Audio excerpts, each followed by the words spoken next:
We are live. Introduction.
Welcome to another edition of the Willie Bragg Show. This is Willie Bragg here. Today we're going to have we have with us here Crarade Greg. Yeah, and I know you're a big Mad Crab for the longest time, Greg. So before we get started, I'm thinking of like how legible that is, like Crarade, like because I asked some people, I'm like when you put the words crab and comrade together, like do you read that as like Crarade? Oh, yeah. I don't know. That's the goal, at least. That was like the intention behind that. No, that's all right. Well, we're going. Yeah. There's a subject I've been wanting to discuss for the longest time, and that is Field Marshal Tito. I've developed an interest in Tito, and Greg here is actually the first Tito as I've ever encountered online, almost 30 some years into the socialist movement. So I'm gonna let Greg introduce himself, and we shall get underway. Yep. So I'm Crarade Greg. I'm part of Indian News Network. Formerly creating, whether it's like graphic art or editing videos, or I also do my own music and sell merch and stuff. But also self-proclaimed Yugo nostalgic commie, which is really just a reference to like living back in the days of like the 70s and 80s during the YSFR, which is the Yugoslav Socialist Federation. So my grandfather actually was he was a chef for the Yugoslav, like the partisan navy during World War II.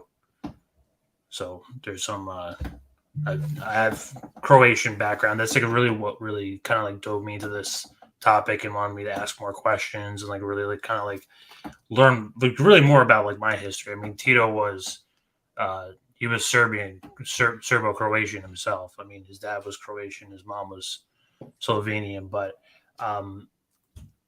I really love this topic because like I respect Tito as probably the only politician ever in existence worth simping for, because not to say that he wasn't like Stalin and that there wasn't any sort of violence, but I would argue one of the best communist leaders that is like unique in a form that we can't like not a lot of people talk about besides Professor Wolf.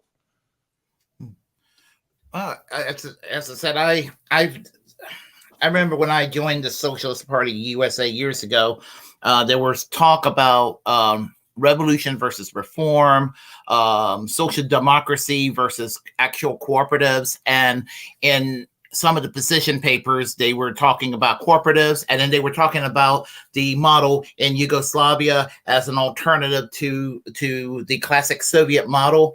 And it was like really just a really interesting topic at the time, and it kind of left a positive impression on me. It seemed like that what was initially set up as a typical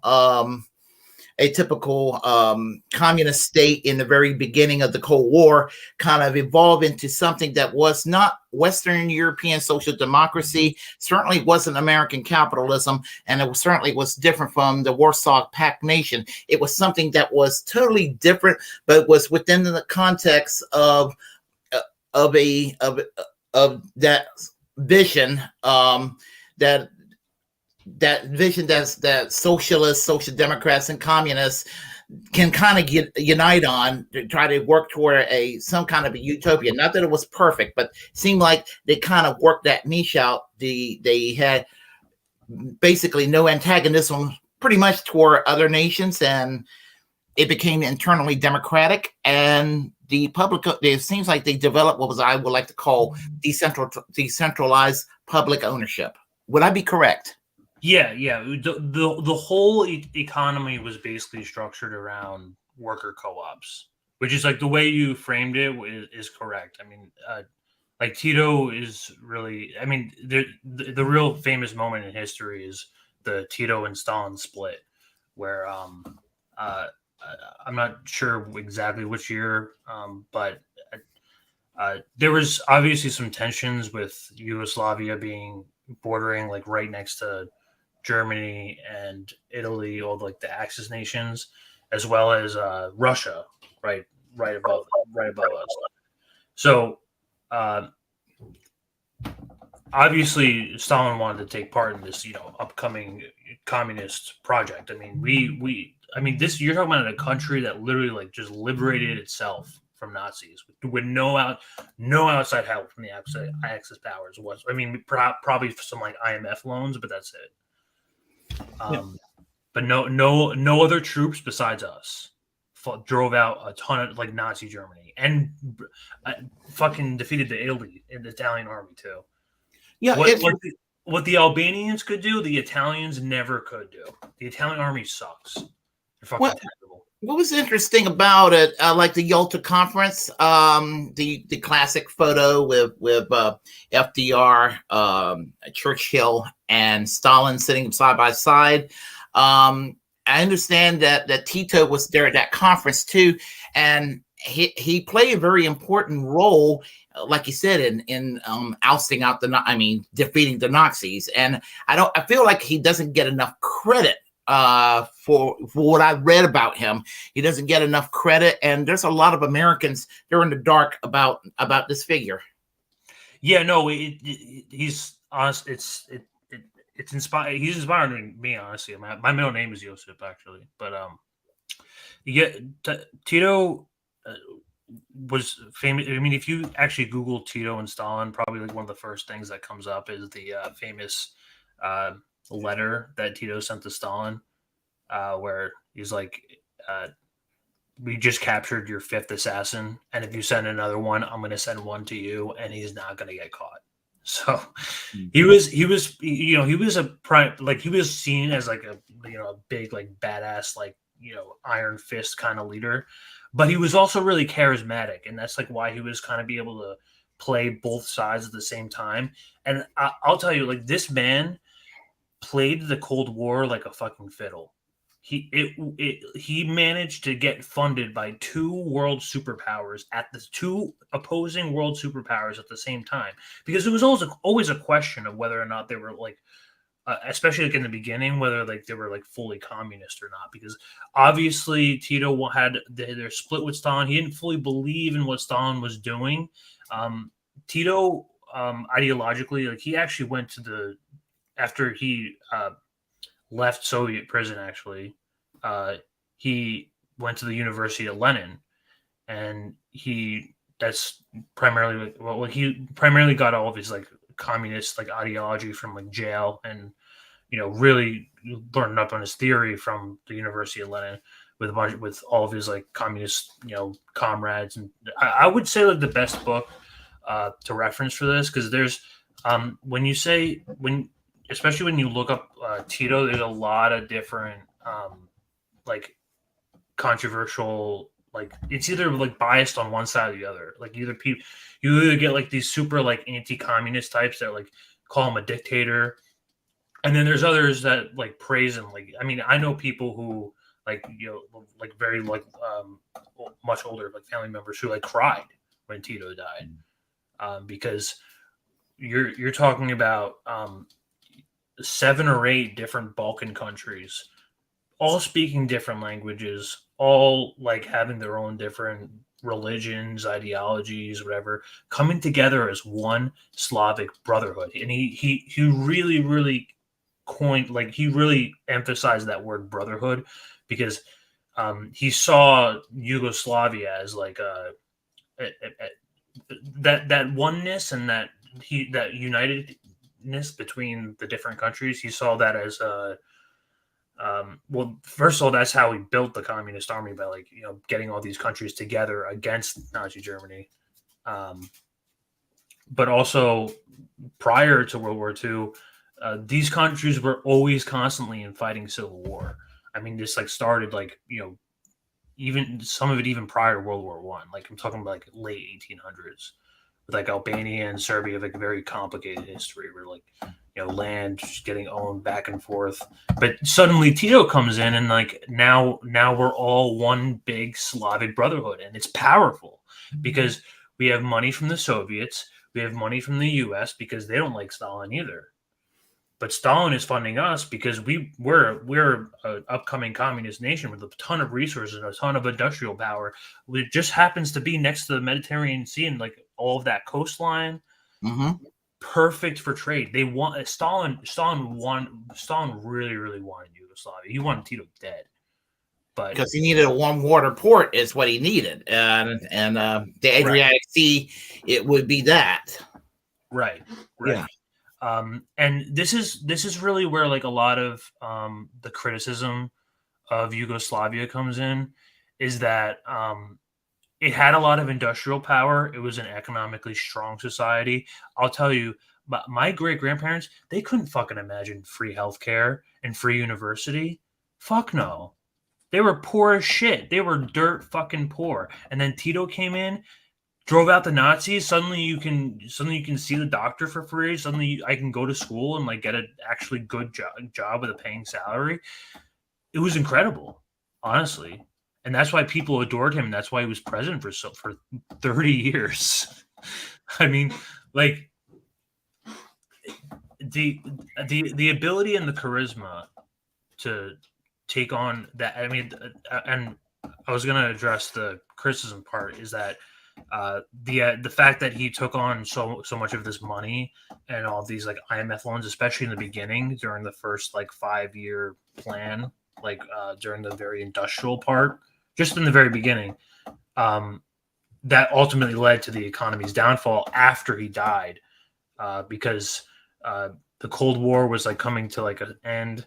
We're talking about like the 1990s, and that we know that they're communists at this point. There's less money. Suddenly, U.S. and the IMF is coming like, okay, here, where's our money? Come on, and eventually the new leaders eat up to the debtors, and the whole thing crashes in civil war. Yeah, it's terrible. Knowing in the 1990s, seeing what happened, seeing basically the country disintegrate, and just seeing the country the situation with the Balkans and all of that, just seeing what happened, and all that. I mean, just seeing what the countries are. I understand. I guess most of the former countries now are kind of somewhat dysfunctional because of it. Would I be correct? It varies to some degree. I mean, Croatia, where my parents are from, it's definitely like a second world country. I mean, we're literally just getting on the euro now. Serbia is mostly like dependent on Russia. I would say like the most like economically robust country is Slovenia right now. But you're right in the sense that like economically, I mean, if you look up the term Yugo nostalgia, there's people are nostalgic for a reason. It's because they were getting paid more, they were having better social services, they felt taken care of, and they just don't see the faith in this new system that's been put on us, but ironically by NATO, really. NATO is the main response here for dividing the country into pieces, and then taking land, putting it here, giving people their respective places, but really just destroying an entire country into little bits. And you will notice like that's actually the goal of Russia in the Ukraine proxy war right now. Is they want to divide Russia into little tiny states so that they're easier to control with money. Now I've heard about that. I've never made the connection toward present day Russia and the Balkan War in the 1990s. So basically, the plan is, and that makes sense right there, to break up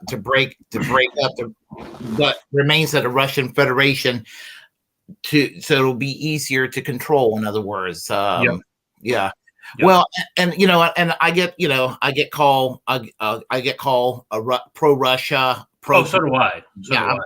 And pro Putin badge of honor. Yeah, and all that. And the thing about it is that with regard to that, I'm like, I have to tell people that after the Soviet Union, after the Cold War, what remained of the Soviet Union, there was an agreement made between NATO, between the United States and what would become the former Soviet Union, that this new Russian Federation will not have to worry about the former Eastern Bloc, the former Warsaw Pact, joining NATO.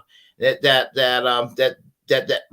there will be a buffer where they will not feel threatened. And no matter what we think of Putin, I mean, I wouldn't vote for Putin if I lived in Russia. I'm not a Russia-phobe.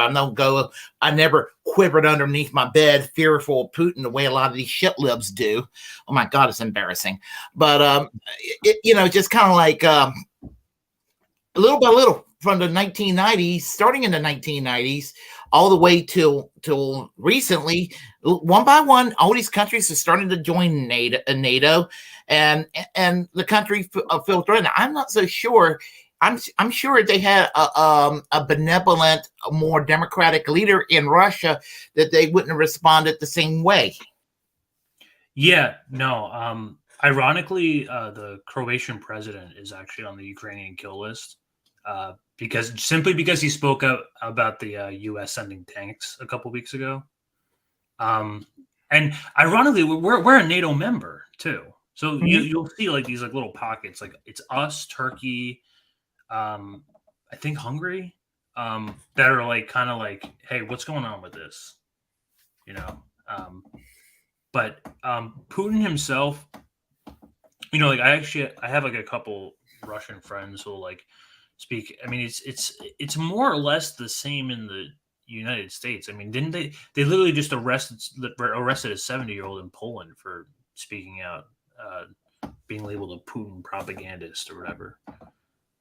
So you'll see a lot of like these like anti-free speech kind of things like all around the country, but it's really dependent on like where you're eating out. But I would say trust no government source, no direct government source. I never do. Yeah. Yeah. That's self-understood. And I certainly don't trust the media, mainstream media narrative either, because I saw 10 years ago, almost 10 years ago, I remember when the government of the Ukraine was toppled with the assistance of the CIA, and everybody thought, oh my gosh, there are fucking Nazis in the Ukraine. What are we going to do? That was back then. And then, around the time Trump got elected, there were people wearing pink pussy hats that were saying it's okay to punch somebody center right with a stupid red hat that loves Donald Trump, that's kind of loud, and call him a Nazi. And these same motherfuckers are okay with indirectly giving money to Nazis in the Ukraine these days. I'm like, that's the world we live in. Yeah. Honestly, it's ironic. I mean, us Croatians were famously Nazi fascists back in the 70s. I remember under what's his name, Ante Perovic. We were essentially like a Nazi puppet state for a while. So like that, I mean, it's ironic to like really ignore all that like Balkan history. I mean, we're like literally like next to Ukraine. Like the whole like Balkan area has like been in like a Nazification project for like a while. It's been like Hitler's dream. Actually, Hitler wanted to like destroy Yugoslavia, which he essentially did. I mean, he turned like Croatia into like a puppet state, like a literal like we had like a not we had one section that was like completely occupied by Germany, and then there was another section that we had like a German, like half German, like prime minister that was like just basically taking Hitler's orders. So there's a lot there, definitely a lot there. Yeah. So, and it's just amazing how how everything kind of connects because just with that part of the world and all that. So now it's funny. I've been watching some YouTube videos occasionally, and I noticed that there are people that meets in Yugoslavia. I guess in Serbia. I think it's in Serbia that they meet, and they're basically the term Yugo communist. Was it Yugo communist nostalgists? You know what I'm talking? Oh, You communist? that's what Yugo communist nostalgists. I'm sorry. Oh, Yugo nostalgia. Yeah. Yugo nostalgia. Yeah, and they meet every year, and they basically commemorate the memory of Tito, and kind of talks about Tito and enlighten basically, a new generation about a lot of the good he did when he was the field marshal of Yugoslavia, and there are unique characteristics about that state that kind of differ from some of the other states, like if you lived in the Soviet Union, or if you lived in Poland, for example, flying in there or leaving the country, there was a lot of red tape involved. But in Yugoslavia, you could leave the country as you wish or come into the country as you wish, no different from any other Western country. So that was also a unique characteristic I've noticed about the country, finding out about that. Yeah, it was.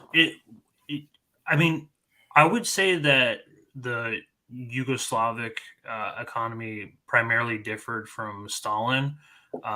At least the model was based on when a certain industry or a company got too big, then the state would, in Stalin's model, the state would just come in and just control all of it.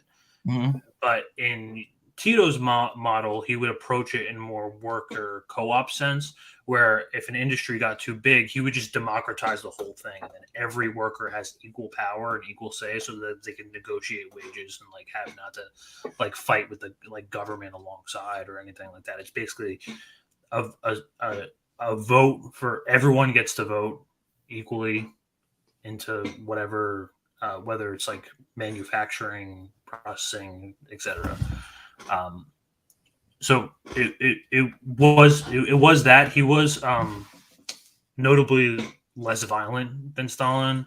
I'm not going to sit here and say that he never killed any detractors or any sort of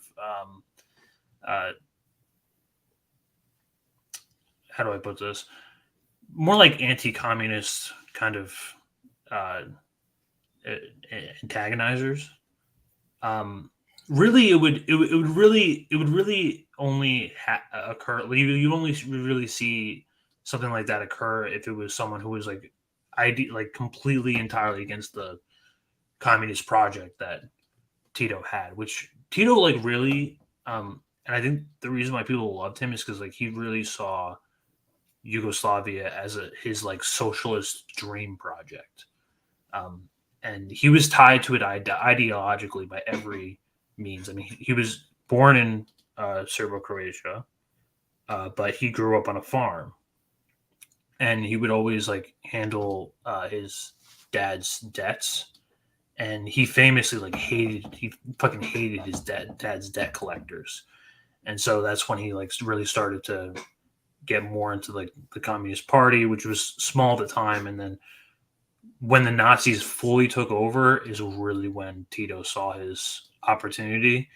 and he went in and he literally fought with other.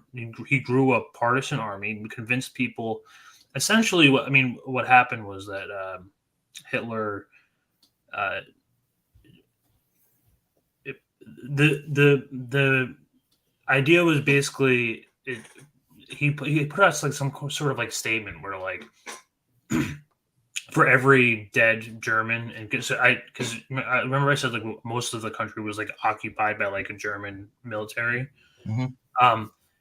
For basically for every Hitler said something along the lines of like for every dead German in Croatia will be 100,000 dead Croatians surrounding, and so like kind of Tito kind of used this as like a really to get normal everyday people on his side because Croatians at this point were getting slaughtered by Nazi Germans. Basically, anyone who wasn't for like the Nazi project, who wasn't like pure Croatian or pure German, was out.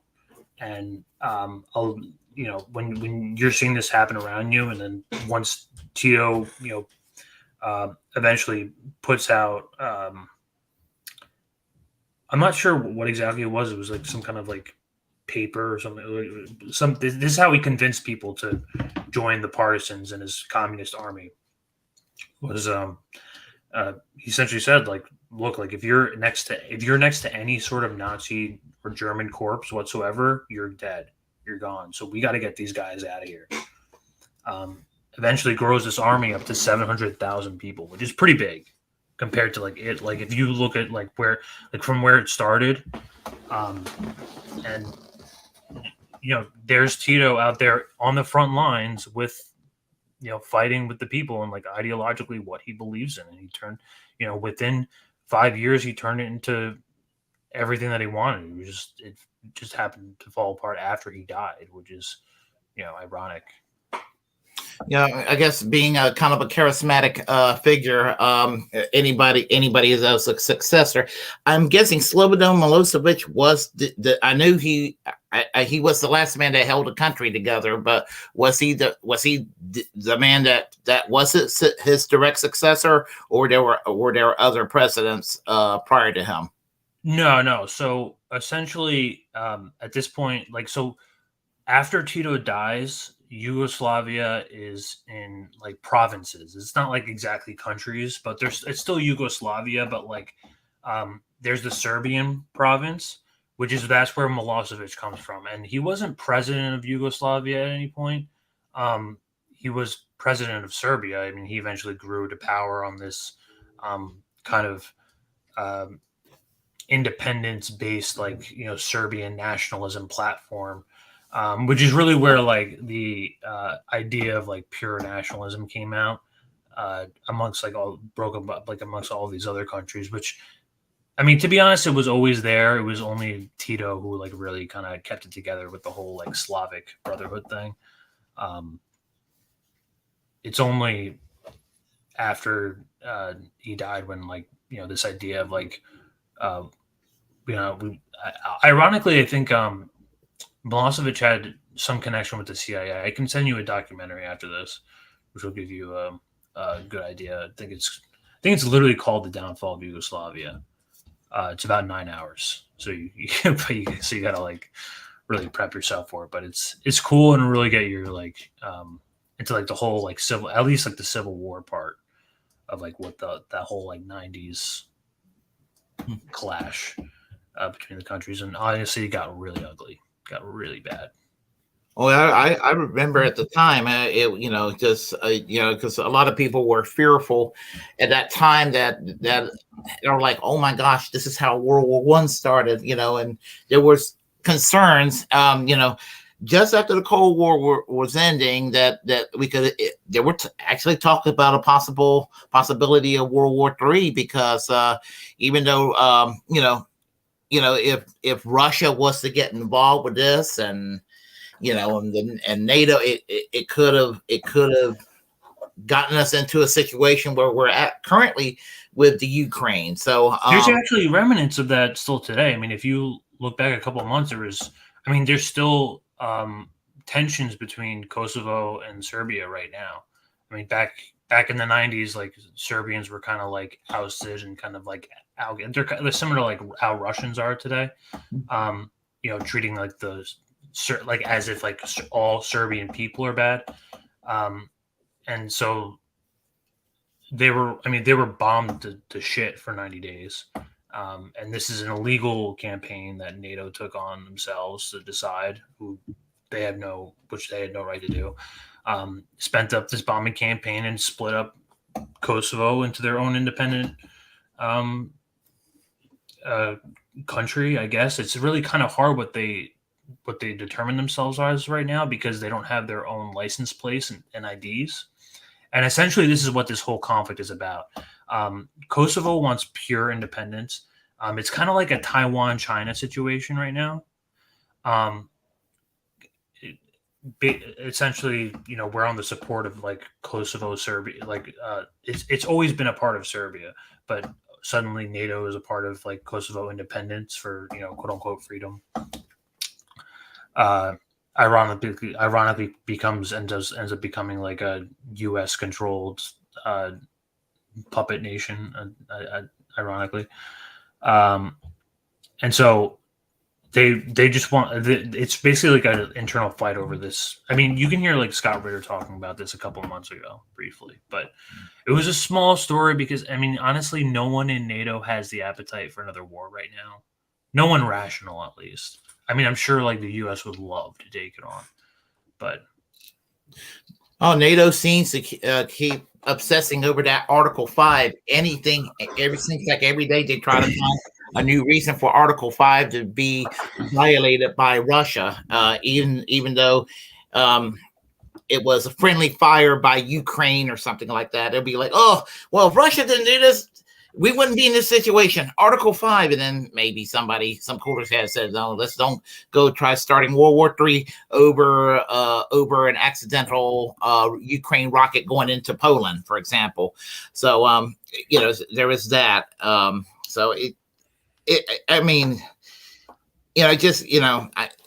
more I'm thinking about it with this interview, the more I'm linking Russia and Ukraine's crisis to the Balkan crisis of the 1990s, and I didn't directly think about it until now, which I should have. But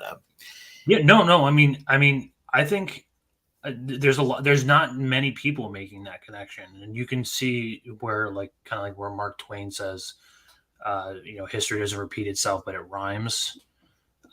You can see very similar patterns happening all over the place, and you just have to really just connect the dots, which unfortunately a lot of people don't do a lot of nowadays. It's not easy to make this connection, especially if you're not exposed to the history. But once you dive deep into it, and once you really understand, then you start to see what's happening now, especially right now with Ukraine. How it all connects and how it all wraps together in one big perfect circle. Yeah, I'm just slightly over 8 years away from retirement, and one of the things I'm planning to do is to do some traveling. So one of the things I'm planning to do is to visit the various Balkan states too down the road. That is a plan of mine, and also. Oh yeah, it's beautiful. Croatia, Serbia. I would go I go to Croatia probably once every other year, but other than that, so you're no stranger to Croatia then? Yeah, no, it's a beautiful country. It's the homeland, of course. Yeah, there's no shame there. It's always the Yugo nostalgia has always been there. My grandparents, ironically, he left so on my dad's side. My grandfather on my dad's side was the chef for the partisan Navy, the Communist Party at the time. He left. He eventually dipped off of some stop in Italy and shipped my grandma over, and then came to the U.S. My dad, on my mom's side, my grandfather did a sort of similar thing, but he left in sometime in the 80s. And it's all based on this this quote unquote American dream project that a lot of foreign people and immigrants will see as on the outside as some sort of dreamland. but then you come here and you realize it's a capitalist hell, and it's like now I just want to go back. I mean, I'm an EU citizen. I'm planning. I might just dip out of here at some point, honestly. Well, I'm next year, if all goes according to plan, next year I'm planning to visit Portugal, which I'm actually going to be doing a video. I'm trying to find somebody who wants to do a video to talk about the Carnation Revolution. They're celebrating 49 this year. Next year will be the 50th anniversary. I want to go to Portugal for that reason. But apparently Portugal is is a lot of Americans have moved there, and the cost of living is really low and all of that. So what is the cost of living in places like Croatia compared to? You can buy you come here, you can buy a house for $60,000.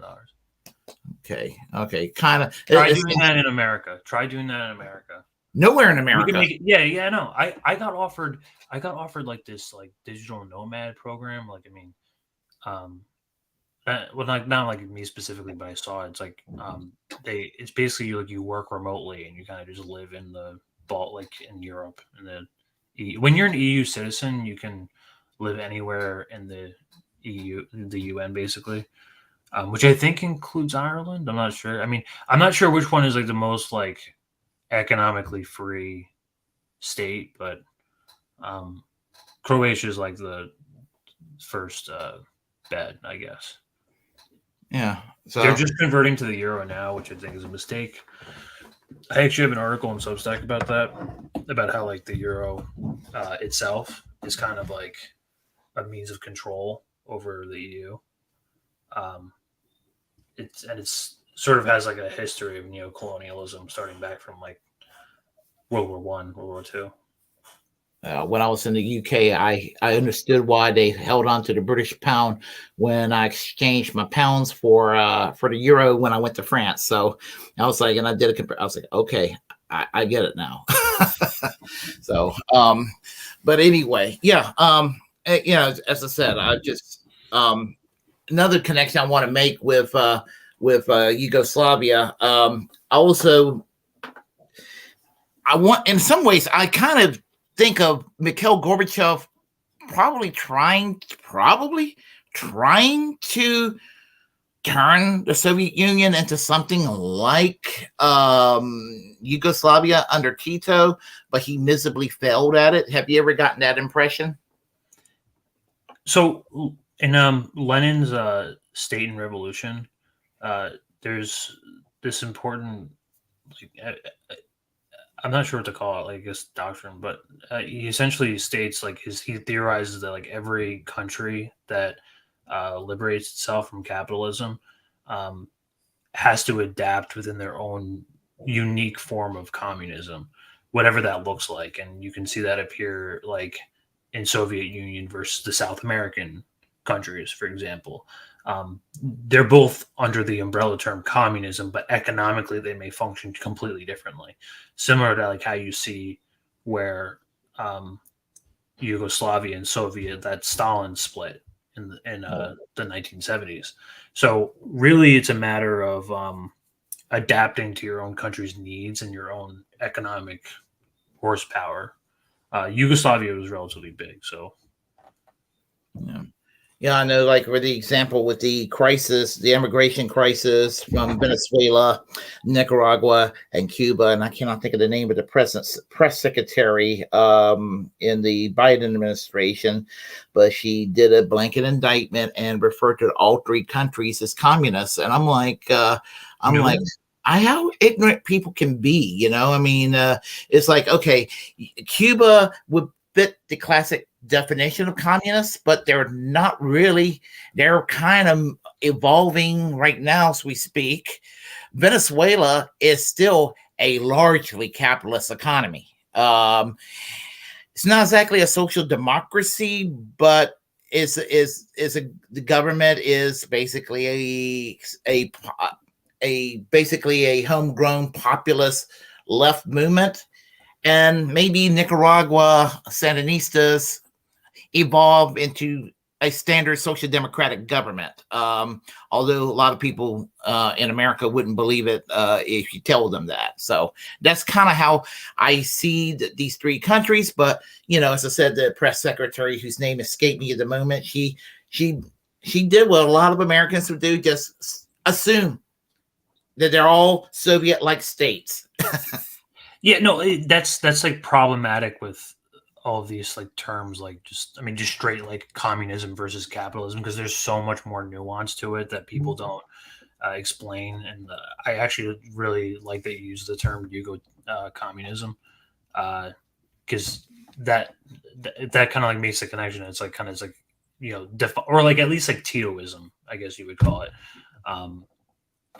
Kind of really like identifying economic systems as like their own like unique thing, because that's like really what they are. And I actually think it's a mistake for communists or social leaders to attempt to try to copy another country's communist style, or let's say like the U.S. has to be like the Soviet Union, or like the U.S. has to be like Cuba, because ironically it just works against their own interests. It may not be something that fits for us. I mean, the reason behind why Lenin said that was escapes me, but I read 3 of Lenin's books way back, but that one's from Satan Revolution, from what I remember. Yeah, I even suffer from that being pretty much a lifelong democratic socialist, or social. I come from a more social democratic tradition. Still am, but I'm not going to say I've moved away from it, but I've gotten disillusioned with it, because here in America anyway, because those that would identify as that, who are elected, they're just sitting on their asses doing nothing, and we know who these people are in Washington, D.C., and they're sitting there doing things like not doing any forced to vote and busting rail strikes. I mean,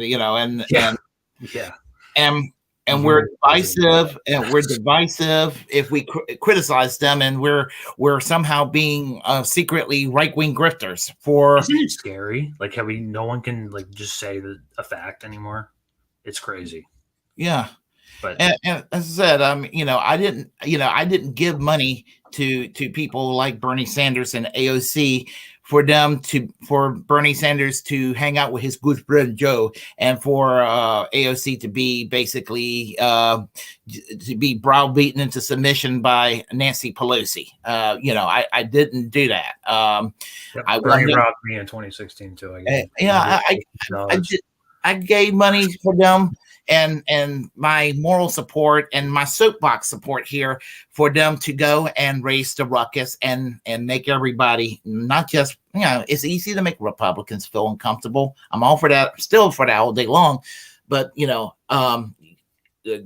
fucking Democrats are just as bad. But I'm getting off subject here to the side and all that. But I do have a question about Titoism in relation to America. Are there any organizations here, or political parties or tendencies in America that is like of a Tito tradition? Definitely. I mean, so people say like the idea of like worker co-ops kind of like became adapted throughout Europe and America throughout like the 1960s. There were, between like the fights between like Reagan like ripping like all of like the FDR like socialist like social policies, worker co-ops were like more like kind of like seen as like not like really like an alternative to unions, but kind of like an additive to unions to kind of like divide that leadership into like a full-on like worker democracy where everyone gets the fair say. And I would say like the strongest connection you can make, honestly, and Chris Hedges talks about this a lot. I respect Chris Hedges a lot. I read a lot of his books too. I met him once in Princeton. I met him at the Assange rally. Yeah, he's incredibly intelligent, really smart. He actually, I went to Rutgers for 2 years. He teaches at the Rutgers prison system. He's in New Jersey, and he was also a journalist in the '90s for Yugoslavia. So he witnessed a lot of this firsthand, and I'm sure, like, I asked him a lot of questions about this, and like I'm sure he knows a lot of answers about this, but um, you can see him, like, in some podcasts a lot of the times, make the connection between the downfall of Yugoslavia and the downfall of the American Empire, because you'll see, like, a lot of these um, neoliberal, like promising establishment figures try to come in and replace, like, all, like, the socialist leader that we once had, and the pushback from the people onto, like, all these, like, neoliberal conservative policies that no one wants, breeds this far right, like, strong, like, Nazi, like, national, like civil, essentially, like, bloodthirsty movement. um and it all parallels. It's like I said, history rhymes all the time. No, it does, and that's kind of the point I was going to make. I've gotten more radicalized in the last few years, being from a more social democratic tradition. I become more anti-capitalist and more anti-imperialist. Not that I wasn't previously, but I'm realizing that is the problem. That is the underlying problem, and I used to think that we could just add single payer health care and add a couple of more unions adjacent to our present capitalist system. And hey, we're a Scandinavian style social democracy. That's socialistic enough. I used to think that way, and I'm kind of embarrassed that I thought that way. But then again, I think that there's a lot of people in this movement that kind of still think that way. Yeah, I mean,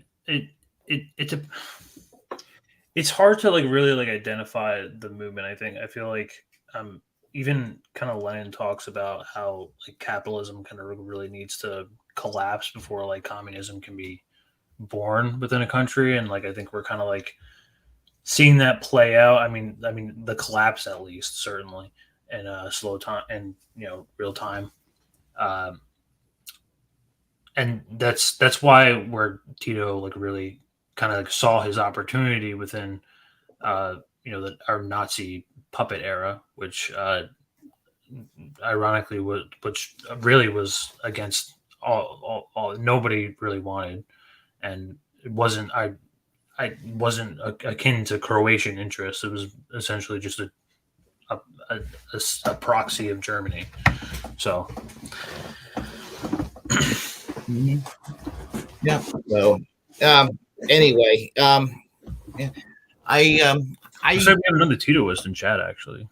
what's that now? Dick Justice, someone from chat. So Yeah, I noticed that. I usually do my call. You'll come across a lot of I have a friend that's Serbian. Like, you'll have, like, a lot. You'll come across, like, all these Balkans, and, like, you'll have some pockets. Like, I'll go there, and, like, I'll ask people about, like, how life was during Yugoslavia, and you'll, like, have some that were like that are, like, kind of like the braided, like, anti-communist types that don't really have much of an argument. They're really kind of just boomers, like, that just are attached to, like, American media and whatever the news is telling them, whatever neoliberal news channel the EU has on. And then you'll have people who have, like, this sense of, like, longing for back then, when things were just so much better than whatever the fuck we have now. Essentially, the IMF and the World Bank came in, and then they took they took everything. Now we're a second world country. Our entire economy is based on exports to the U.S. and tourism. That's basically it. Yeah, we're capitalism in decay for sure in this country, and you'd be surprised how many misguided people still have an undying faith in an economy that's rigged against them. I mean, and just how much people fall for whatever these days and all that. Are you familiar with the name of Bogan Dinic? No. Bogan Dinic, he's no longer alive. back in the days before social media, when we had these things called listservs, and that it might be a little bit before your time in the 90s and early 2000s. We had these things called listservs, and Bogadinic, he was one of the founders of DSA. He was Yugoslavian, and I would never met him in person, but he had, I don't know what part of Yugoslavia he's from, but apparently he had a very thick accent and everything. But I've always wanted to know if he was what he thought of Tito when he was alive. So, and that was because I guess I'll never know. But I do have mixed opinions. It's really divided, similar to like how you see in America, where it's kind of like the younger folks are more of like on the free justice social side, and then the older folks are pretty much just Trumpers. Honestly, they're this weird like hybrid Republican, like neo Republican that is like sort of against imperialism, but like has like weird economic policies. I don't know. They're essentially just like libertarians, I think, but it depends. Tito, I mean, he really also should be respected for the amount of like army and military work he's done, because like even in the front lines, like he got stabbed by a literal fucking what's it? Like those lances that they carry on horses, like those like in like medieval times. Yes, he got stabbed in the chest by a German in World War One, and like straight in the chest, and he sat in prison like that for 9 years. That's where he learned a lot of his kind of like all of his communist ideology, all of his books and reading came together. But another fun fact, so Tito was a communist spy. He went under a lot of different names. Like his real name is Josef Broz. They call him Tito because actually it's typical for communists in all countries for people to call their comrades not by their real names. Usually communists actually have nicknames for each other. They rarely call them by their actual names. So Tito went under like several different names he was actually a communist spy for a little while. So he was trying to keep his identity under wraps until he eventually became leader. But they called him Tito because that's the way that he would give orders in Croatian. And because in Croatian, T is like you. It's like Ti Dutchke, like that's you're this, and then To is there. It's like him assigning orders. Like that's the way he would assign orders. Like he would line up all of the partisans and all of his military ops. He would go Tito, Tito, and that's where it came from. Yeah. In a lot of ways, I I know he's not like Trotsky, but he's like Trotsky in the sense that he was like physically strong man, because I know that when Leon Trotsky was murdered in 1940, he was murdered with an ice pick in the back of his neck, and it took him about a day before he finally died. I mean, an ice pick in the back of the neck will kill somebody almost right away, but these were fucking brutal times. I mean, you compare it to how we live now, like God, fuck. Yeah. No one wants to do that. No, these people really, really wanted what they wanted. Yeah. I mean, you could take something like COVID today. I mean, it sucked that we went through COVID, but I told people to act like it was the worst thing ever happened, and it sucked. I told them, try living during the Middle Ages with the bubonic plague. I mean, we kind of know how worse to than prevent it. The front lines of battle is like it's worse than just the risk of death. It's the traumatizing view of like seeing not only like your friends die, seeing other people die, killing other people, and just the general atmosphere of war is so traumatizing. It'll fuck you up for your entire life. Absolutely. Yeah. My grandfather was a private in the army during World War II. He was just a truck driver, and he served in North Africa and drove a truck in Europe and he was ordered to kill one person, a German that they captured. He was ordered to go and execute him, and that one person he actually killed in World War II fucked him up for the rest of his life. I mean, he actually developed a drinking problem just out of just killing a human being, one person. Even in war, he had a license to kill, and he did not want to do it, but he did. He never talked much about it, but depending on how old they are, like these people sometimes they get like visions too, like hallucinations. It gets bad. This is like war is an inherently anti-human thing. And to view that like amount of evil in front of your own eyes is something it can't be unviewed. It can't be erased. Well, that's why I've always was anti-war, and and the thing about the anti-war movement is that almost always people in the anti-war movement were always on the correct side of history. Even though we're vilified at first. We're vilified right now.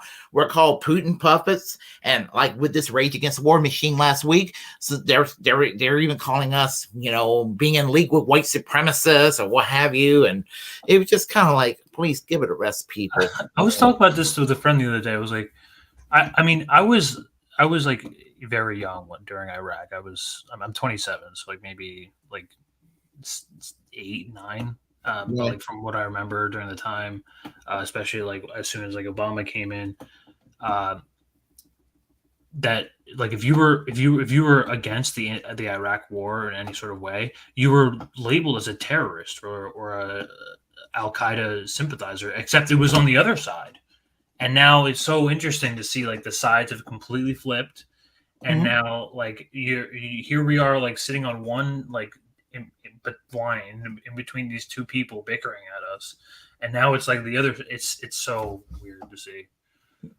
Yeah, I mean, in a way, I don't change politically. In a lot of ways, I don't change, and it's just weird to take a position that was, I mean, I know I'm getting hung up on labels. You were firmly on the left when you took this position at this time. This is still your position, but all of a sudden you're considered associated with the MAGA movement, even though I would never be caught dead voting for Donald Trump or supporting Republicans in any way, shape, or form. That's why, like, labels is exactly how they control the narrative. Because how else can you associate one thing with another sort of ideological base of people? You can just shame them as one separate name under one umbrella, and then call it a day. And then people aren't awake enough to recognize that difference. Exactly. And people see these umbrella terms, like kind of like how we said earlier, communism, when really that can mean 1,000,001 different things. Absolutely. There's nuance there that no one talks about. Yeah, out of that Communist Manifesto that Karl Marx wrote, on one side of that fork was, Marxist-Leninism that led toward the, Soviet-style model states. And then there was the Edward Bernstein movement that led toward Fabianism, that led toward social democracy. And, and then, of course, Tito kind of formed his own version of it. So yeah, communism is constantly evolving. It's a never-ending state. That's why there's constant discussions between a lot of these great thinkers and philosophers. It's important to debate. It's important to have different opinions on what communism looks like, and really that's what depends on like what your project is, whether that be Yugoslavia, Russia, etc. But yeah, exactly. The labels thing, that's how they divide us. That's how they shape everything the way that it is right now.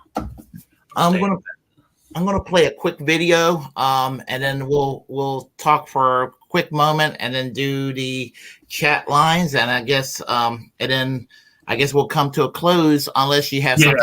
I'll dip out of here soon because I gotta. No. All right, so let me get the video started. It's a video that's like a kind of like a dedication to Tito. I discovered it recently. Cool. Yeah, like maybe about a year ago, actually. So. Dude, communist music is actually really good. I love it. Oh, How yeah. it is. Yeah. What now? Communist music, like back in the I'm talking like both Soviet and like Yugoslavia, but yes, as I said, this was pretty interesting when I heard it the first time, and I played it on Facebook and YouTube. Excuse me, on Twitter before. So let me find it. Hold on a second. Yeah, I love this song. I love this song. Let me do this here real quick. Let's see. There we go. All right.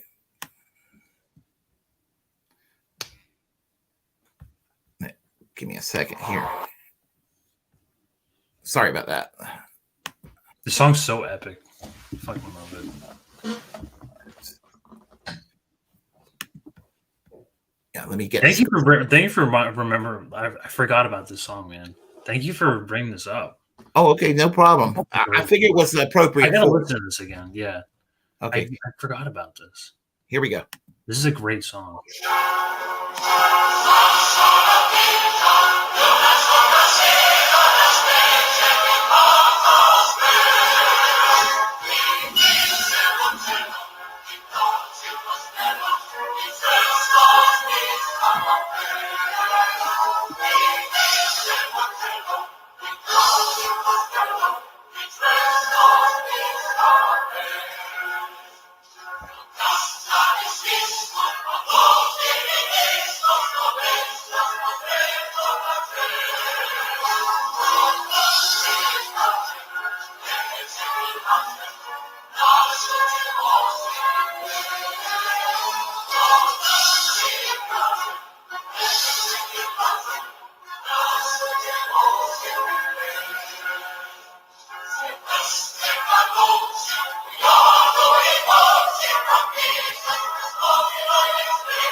Amazing.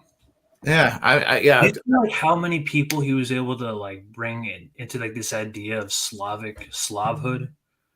He's so many people were really bought into this project and really believed in it. That's why people are nostalgic about it, because it was just better.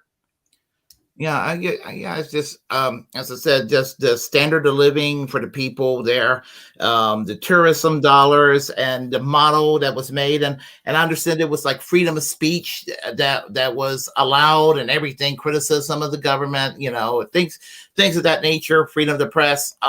It was a democracy. It was a one party state still, but I mean, it was still. But people wanted it. It was similar to like how FDR was president for 3 terms. Yeah, people fucking love Tito. They don't want anyone else because as soon as someone else came in, they fucked it all up, and Yugoslavia crashed. Yeah, that's true. Because FDR's 4 terms, I mean, they were like, that's why the Republicans came up with the term limits, because they were like, Americans were like more displeased. It was successful, and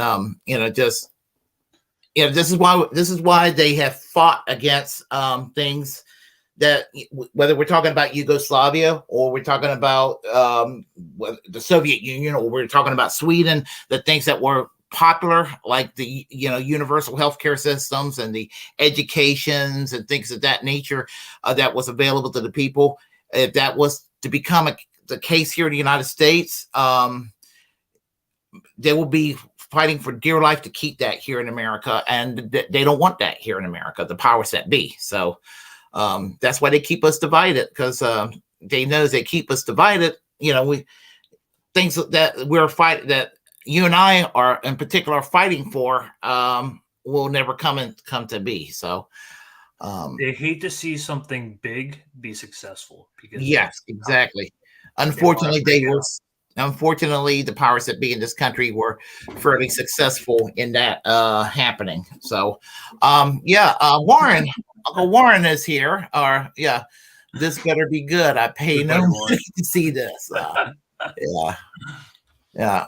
Let's see here. Let's see. We got right here.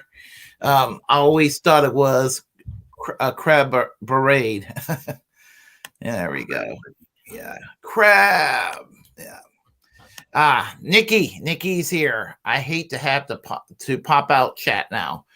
Oh, don't worry, Nikki. You can always come back to watch it later on. Is that a YouTube feature or something? Is that a YouTube feature or something? I don't understand. No. She meant that she's going to come back later on. She's okay. Yeah. So I'm that way with her Twitch. I work graveyard shift, so I'll watch her Twitch streams. When I get a little bit of time. And same thing with Jimmy's program. I'll watch her program. If I'm too sleepy, I'll watch it later on. And it just. When you work graveyard shift, sometimes it's hard to watch. I know. Trust me, dude. Yeah. Let's see here. Nikachia. Yep. Let's see here. Oh, Indy's in the house. Hey, how you doing, Indy? Comrade, but a crab. Let's see. Wubba Cohen. Let's see. Not these. That's human nature for you. Yep. Let's see. Hypocrisy is very human. Yes, unfortunately, it's too human sometimes. Let's see here. And Nikki says, sounds like a good plan, actually. And she's saying hi to everybody. Let me. I'm gonna get going now because I just gotta. Okay. All right. I'll tell you what. Okay. Okay. And that'll be fine, and I'd love to have you back. We just said that. So I'm just gonna. Okay. I appreciate the time. Okay, absolutely. You take it easy, all right? Yeah. No, I honestly, I love this topic. Anytime. Oh, no problem. No problem. A great thing to debate on. Tito, you're gonna knowledge forever. Absolutely. All right. So, all right, and I'll go ahead and finish with the chats with everybody. Then I will close. I'm going to put down your link on Twitter and follow me on the description box when I edit everything. So everybody follow Greg here. So Mad Crab, Twitter, YouTube. Yeah, absolutely. All my content on there. But all right, you take it easy. Really appreciate it. Take it easy. All right, bye. So.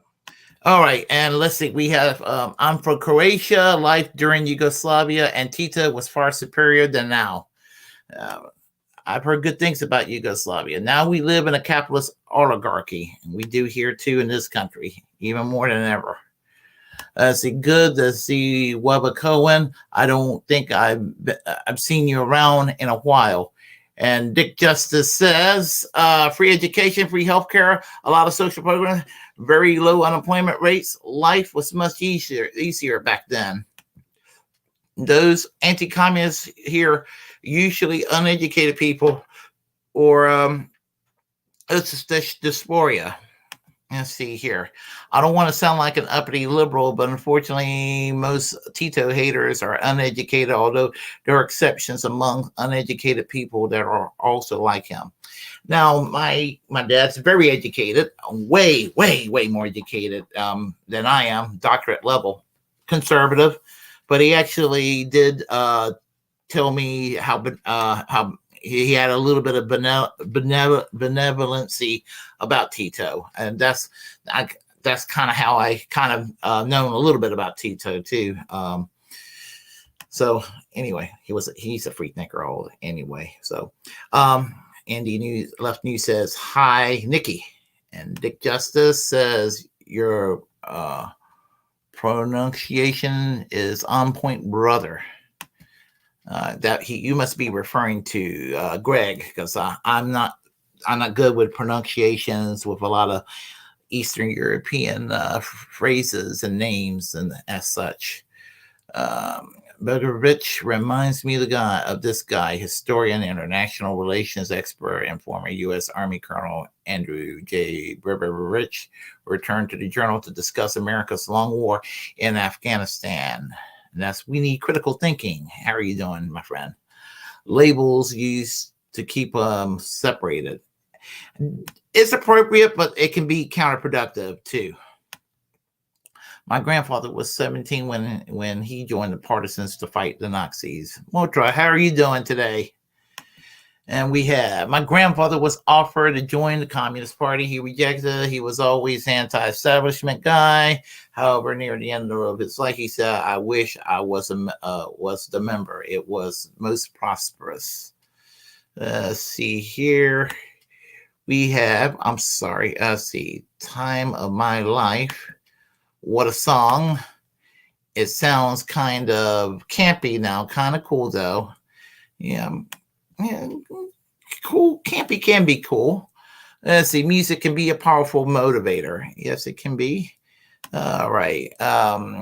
Without Eugene Debs, third party here would be no FDR as we know it. Yep, and that's why the Socialist Party of America is my tradition. It is my tradition. Yeah, I'm pretty independent these days. I don't belong to any political party, although I do work with some people trying to revive the Debs tradition and keep it alive. Let's see here. We have without Eugene Debs, third party, there would be no FDR. So we know it. That's what I said. Bye, y'all. Bye, Indy. Take care. And thanks all. That's right. Thank you all. And let you all know right now to what I'm going to say. I'm going to conclude by saying if y'all like what you heard, please press like and comment. Comment any ways you disagree with what I have to say. Feel free to share the content on this channel. As the First Amendment absolutist, it's my duty to inform you to create your own platform and utilize it because we are the muckrakers of our time. Feel free to subscribe to my channel here on YouTube. Hit the notification bell. Hit the notification bell. Hit the subscribe button. You know what to do. Do the whole 9 yards. Also, follow me on Twitch. Facebook request me. Follow me on Twitter as well. And remember to always reject corporate media because they have absolutely nothing to offer. Absolutely nothing. And always seek a second opinion. Get 22 opinions as you need to. And until next time, I am Willie Bragg, and I will be back with another topic at a certain point in the near future. So y'all take care. Bye-bye.